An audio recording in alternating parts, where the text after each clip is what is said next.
Hello guys! Welcome to my YouTube channel once again. So, ito ngayon si Sir Jess.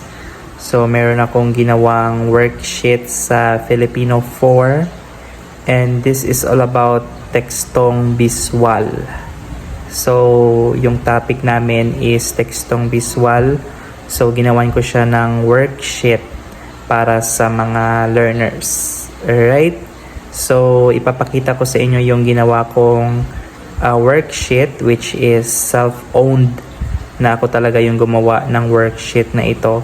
So, yung worksheet is simple lang yung ginawa ko, hindi naman siya mahirap. So, suited siya to my learners. So, ipapakita ko sa inyo yung aking ginawang worksheet sa topic na ito. So, without further ado, papakita ko na siya sa inyo guys. Pero bago ang lahat, if you are new in my channel, huwag kalimutang mag-subscribe at i-hit ang notification bell para updated ka sa mga videos or vlogs na aking pinopost. Alright, so let's go. Papakita ko na yung aking ginawang worksheet. So ito guys, yung aking ginawang worksheet sa Filipino 4. At ang topiko namin ay tungkol sa tekstong biswal. So, I think this is pangalawa ko na tong gawa ng worksheet sa Filipino. Gusto ko lang talagang gumawa ng worksheet para sa mga learners at para meron silang gawin. So, the same lang naman yung gagawin. Meron dapat logo or either logo of your school or dalawang logo kung gusto mo, and then yung heading. So syempre dapat merong heading, and then the title, worksheet sa Filipino, and then pangalan, baitang at section, and then score ng bata or impormasyon ng bata.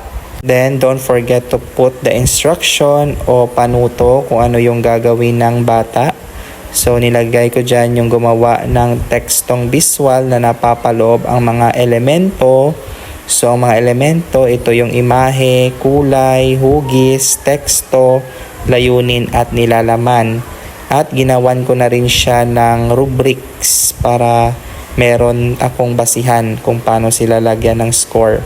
At para hindi na rin mahirap sa akin maglagay ng score kasi meron ng rubrics na pamantayan para sa pag-i-score sa kanila. So, if you wish to have a soft copy of this format or this template, you can comment on the comment section kung gusto mo ng soft copy nitong ginawa ko. And anyway, hindi naman siya mahirap gawin. So, pwede nyo rin siyang gawin or gawan. So, then, pagkatapos, pwede kayo dyan maglagay ng inihanda ni at saka inaprubahan ni. So, depende na yan sa inyo. At yung malaking box, dyan nila ilalagay yung kanilang tekstong biswal na gagawin. Yung sa akin, nilagay ko lang dyan is katapusan ng worksheet. Ayan. So, yan ay sign na tapos na ang worksheet na ginawa nila. So, that's it guys, my worksheet sa topikong tekstong biswal. Thank you guys for watching my video in creating or making the worksheet in Filipino.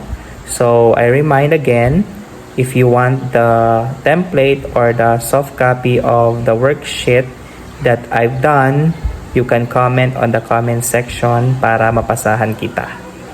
So, that's all guys. Thank you for watching my vlog or my educational vlog about creating worksheet in Filipino.